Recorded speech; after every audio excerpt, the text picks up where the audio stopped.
Israeli ईरानी supreme leader Ali Khamenei के संभावित bunker को निशाना बनाकर हमला किया। तेहरान के लविस्तान इलाके में दागी मिसाइल। ईरानी लीडर के राष्ट्र के संबोधन के फौरन बाद इजराइल का अटैक। ईरान ने इजराइल से जारी संघर्ष के बीच बड़ा कदम उठाया। राजधानी तेहरान समेत पूरे देश में इंटरनेट सेवा बंद। ईरानी संचार नेटवर्क का इजराइल के गलत इस्तेमाल करने की आशंका। इजराइल ने ईरान के सरकारी चैनल IRIB को हैक किया। लाइव शो के दौरान ईरानी जनता से विद्रोह का आह्वान। ईरान के खिलाफ इजराइल ने सैन्य हमलों के साथ ही साइबर अटैक भी तेज किए। इजराइल की राजधानी तेल अवीव पर ईरान का कहर। बुधवार की रात भी हाइपरसोनिक मिसाइल से हमला किया गया। सेंट्रल तेल अवीव के कई ठिकानों पर ईरान का अटैक। सेंट्रल इजराइल में ईरान के भीषण हमले के बाद बिल्डिंग तबाह हुई। इजरायली पुलिस ने नुकसान की तस्वीरें जारी की। मिसाइल अटैक के बाद में तबाह बिल्डिंग में सर्च और रेस्क्यू ऑपरेशन करते हुए दिखाई दिए इजरायली सैनिक। ईरान ने इजरायल के नॉर्थ ईस्ट इलाके पर फिर से हमला किया। ईरान अंतर्द्वीपी बैलिस्टिक मिसाइल से यह हमला। ईरान के विध्वंसक मिसाइल की तस्वीरें सामने आई। इजरायल ने सभी ईरानी मिसाइल के मार गिराने का बड़ा दावा किया। ईरान ने इजरायल पर हमले का वीडियो जारी किया। IRGC ने तेल अवीव पर दागी थी मिसाइल। ईरान ने बैलिस्टिक मिसाइलों से इजरायल पर किया था हमला। तेल अवीव पर ईरान की फतह 1 मिसाइल से हमला। इजरायल के डिफेंस सिस्टम को उड़ाने का ईरान का दावा। ईरानी बैलिस्टिक और हाइपरसोनिक मिसाइलों ने तेल अवीव में मचाई भारी तबाही। ईरान इजरायली शहर तेल अवीव, हाइफा समेत मुख्य शहरों को लगातार निशाना बना रहा है। बुधवार को ईरान ने इजरायली राजधानी तेल अवीव पर एक बार फिर से 20 मिसाइलों से अटैक किया। ईरान के हमलों के बाद बौखलाया इजरायल ने तेहरान के रिहायशी इलाकों के साथ ही एरोस्पेस कॉम्प्लेक्स पर हमला किया। बैलिस्टिक मिसाइल फैक्ट्रियां इजरायल के निशाने पर। इजरायल डिफेंस फोर्स IDF ने ईरान के रडार और एयर डिफेंस सिस्टम को निशाना बनाया। IDF ने कहा कि हमलों का मकसद ईरानी सैन्य बुनियादी ढांचे को खत्म करना। अमेरिकी न्यूज एजेंसी के हवाले से खबर। ईरानी न्यूक्लियर साइट फोर्डो अमेरिका के निशाने पर। पहाड़ियों के बीच 300 फीट अंडरग्राउंड बने न्यूक्लियर संयंत्र को बंकर बस्टर बॉम्ब से उड़ाने की तैयारी।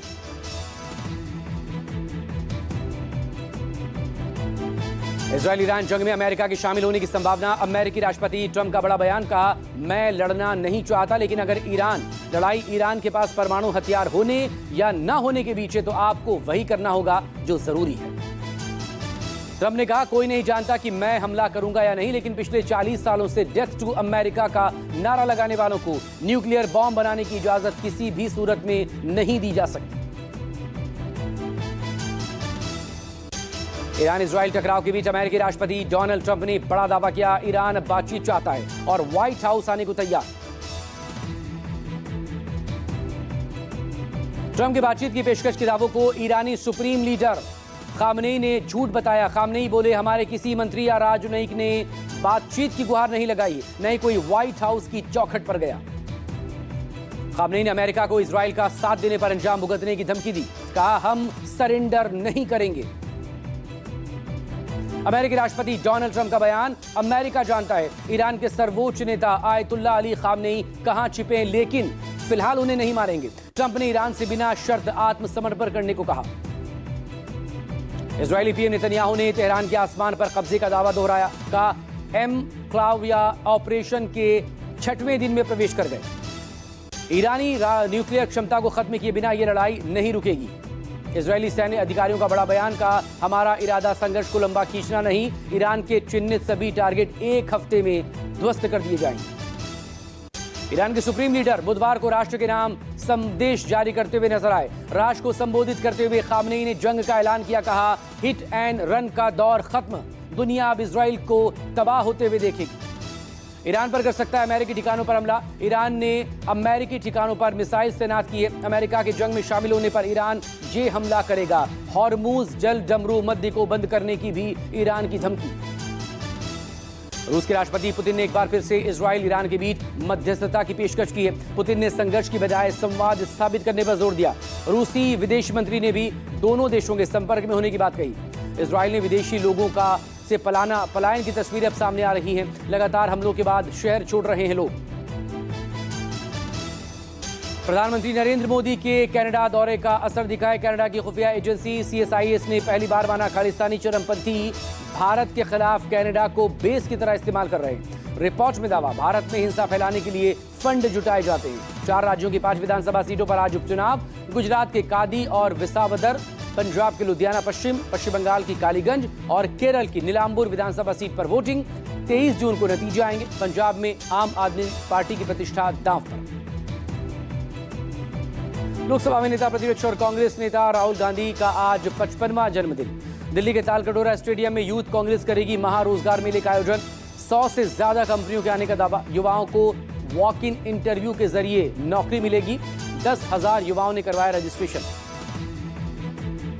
राजा रघुवंशी हत्याकांड के सभी 5 आरोपियों की दोबारा होगी कोर्ट में पेशी। सोनम सहित राज कुशवाहा, विशाल चौहान, आकाश राजपूत और आनंद कुर्मी की 8 दिनों की रिमांड खत्म।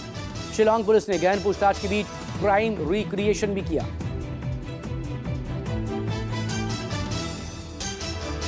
ईरान में फंसे भारतीय नागरिकों और छात्रों को सुरक्षित निकालने की कोशिशें जारी। इस सब के बीच आर्मेनिया से दोहा के रास्ते भारत पहुंच रहे हैं छात्र। भारतीय छात्रों को लेकर आर्मेनिया से उड़ा विमान। ईरान में 1500 स्टूडेंट समेत करीब 10,000 भारतीय वहां पर फंसे, जिन्हें निकालने को लेकर कवायद जारी।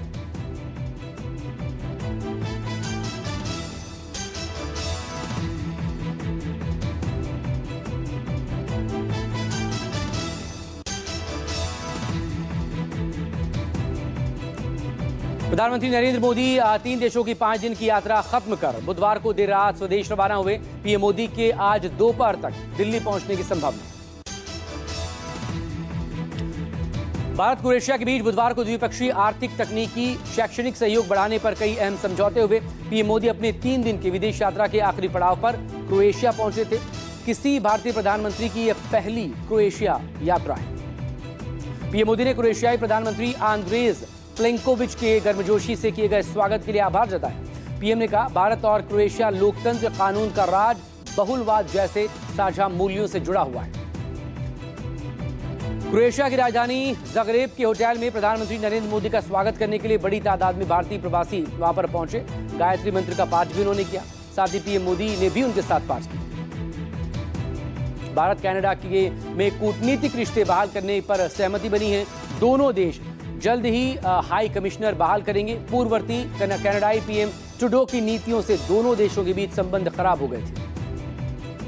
पीएम मोदी और कनाडाई पीएम मार्क कार्नी के साथ द्विपक्षीय बातचीत में व्यापार, संपर्क और लोगों के बीच संबंध पर वरिष्ठ स्तर की वार्ताएं फिर से शुरू करने का फैसला। पीएम मोदी ने बुधवार को कनाडा के कैनेस्कस में G7 समिट को संबोधित किया था। पीएम मोदी ने आतंकवाद के मुद्दे पर G7 देशों को खरी खरी सलाह दी। कहा, आतंकवाद के प्रति आंखें मूंदना विश्व शांति के लिए खतरनाक। G7 समिट के इतर पीएम मोदी ने फ्रांस के राष्ट्रपति Macron, German chancellor Friedrich Merz और इटली के प्रधानमंत्री जॉर्जिया मेलोनी के साथ द्विपक्षीय बैठक।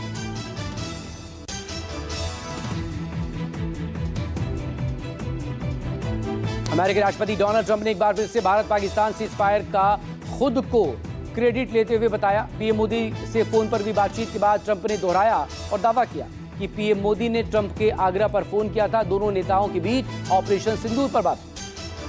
ऑपरेशन सिंदूर को लेकर दोनों नेताओं के बीच 35 मिनट चर्चा हुई। प्रधानमंत्री मोदी ने किसी मध्यस्थता के दावे और संभावना को सिरे से खारिज किया। कहा, पाकिस्तान के अनुरोध पर स्थगित किया गया है ऑपरेशन सिंदूर।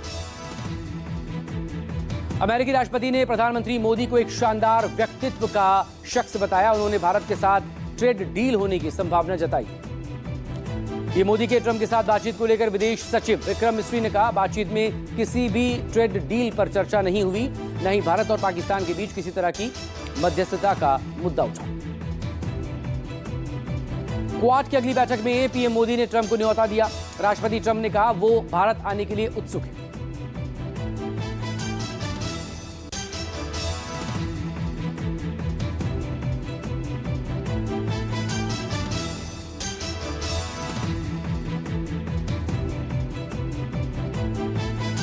पटना में आज आरजेडी राज्य परिषद की बैठक। पार्टी अध्यक्ष लालू प्रसाद यादव, पूर्व सीएम राबड़ी देवी, तेजस्वी यादव समेत तमाम सांसद, विधायक और पदाधिकारी इसमें शामिल होंगे।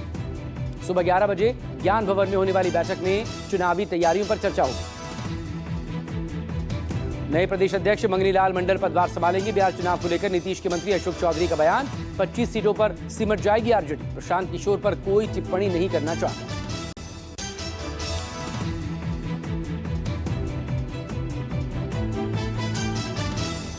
मुख्यमंत्री नीतीश कुमार के बेटे निशांत को लेकर तेजस्वी यादव का बड़ा बयान। कहा भूंजा पार्टी के लोग साजिश रच रहे हैं ताकि निशांत कुमार राजनीति में ना आ सके। महाराष्ट्र में शिवसेना के बंटवारे के बाद एकनाथ शिंदे और उद्धव ठाकरे गुट आज पार्टी का 59वां स्थापना दिवस मनाएंगे। शिंदे गुट का कार्यक्रम गोरेगांव के नेस्को मैदान पर होगा, जबकि उद्धव गुट सायन के षणमुखानंद हॉल में स्थापना दिवस मनाएगा। योग दिवस पर यमुना किनारे दिल्ली की सीएम रेखा गुप्ता योग करेंगी। रेखा गुप्ता ने कहा कि दिल्ली से कहीं दूर अब जाने की जरूरत नहीं, दिल्ली के अपने आयुर्वेदिक अस्पताल हमारे पास। न्यूज 24 पर शिलांग पुलिस ने बड़ा खुलासा किया है। कहा संजय ही राज है। दुनिया को गुमराह करने के लिए सोनम ने सोना बिट्टू के नाम से नंबर सेव किया था। इंदौर में सोनम के घर पहुंची शिलांग पुलिस। सोनम के भाई गोविंद और माता पिता से पूछताछ, सबूत जुटाए गए। राजा रघुवंशी का एक और नया वीडियो सामने आया। इंदौर से गुवाहाटी के लिए घर से निकलते वक्त का वीडियो। राजा अपने घर से सीधे एयरपोर्ट पहुंचा था। राजा रघुवंशी मर्डर केस में एक और हथियार मिला। पुलिस ने घटनास्थल से दूसरा हथियार बरामद किया। यूपी के संभल हिंसा में 1000 पन्नों की चार्जशीट। सांसद जियाउर रहमान बर्क की मुश्किलें बढ़ना तय। जामा मस्जिद सर्वे को लेकर पिछले 24 नवंबर को हुई थी हिंसा में 5 लोगों की मौत।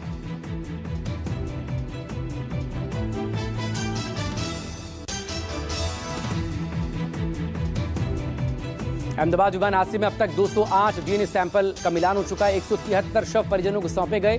30 ब्रिटिश नागरिक हैं, 4 पुर्तगाली और 1 कनाडाई का शव शामिल।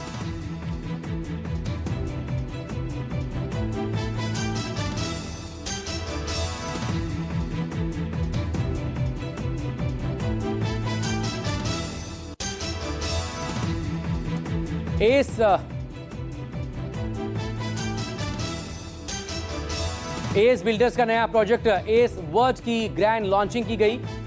रंगारंग कार्यक्रम के बीच ये ग्रैंड लॉन्चिंग एस का नया प्रोजेक्ट आने जा रहा है और इसी को लेकर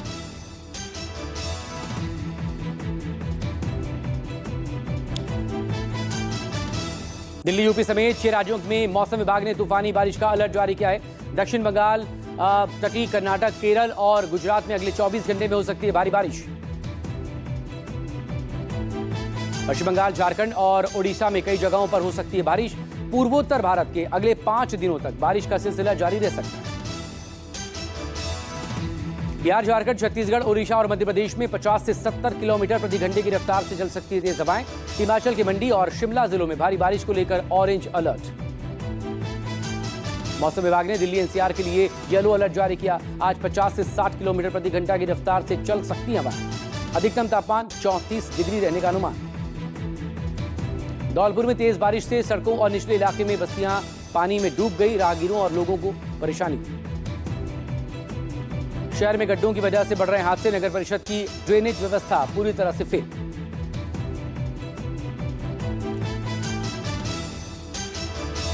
हिमाचल के सोलन में साधुपुल में अश्विनी नदी के तेज बहाव में बसी पर्यटकों की गाड़ी। जेसीबी की मदद से गाड़ी को बाहर निकाला गया। पर्यटकों ने स्टंट के चक्कर में गाड़ी को नीचे उतारा। नदी में बहाव तेज होने की वजह से गाड़ी फंस गई। बारिश के चलते प्रशासन ने पर्यटकों को नदी नालों से दूर रहने की सलाह दी है। प्रशासन के निर्देशों के बावजूद जान जोखिम में डाल रहे हैं पर्यटक। हिमाचल में भारी बारिश की वजह से लैंडस्लाइड और बाढ़ जैसी घटनाएं। प्रशासन ने लोगों को सुरक्षित जगहों पर रहने की अपील की। भावनगर में शेत्रुंजी डैम के अद्भुत आकाशीय दृश्य सामने आए। 3 फीट तक डैम के 59 दरवाजे खोले गए। डैम के दरवाजों के खुलने का ड्रोन वीडियो सामने आया। वीडियो में दिखी डैम की खूबसूरती।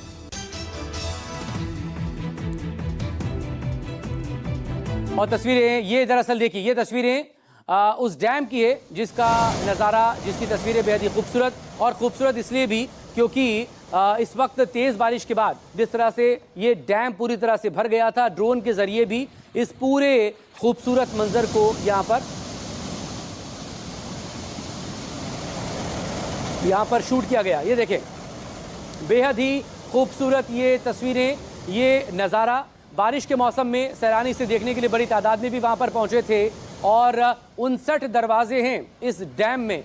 बड़ा सा डैम जिसके 59 दरवाजे, और डैम के भर जाने के बाद करीब 3 फीट तक इन दरवाज़ों को खोला गया, जिसके बाद एकदम सफ़ेद बहती ये पानी की धारा लोगों को अपनी तरफ आकर्षित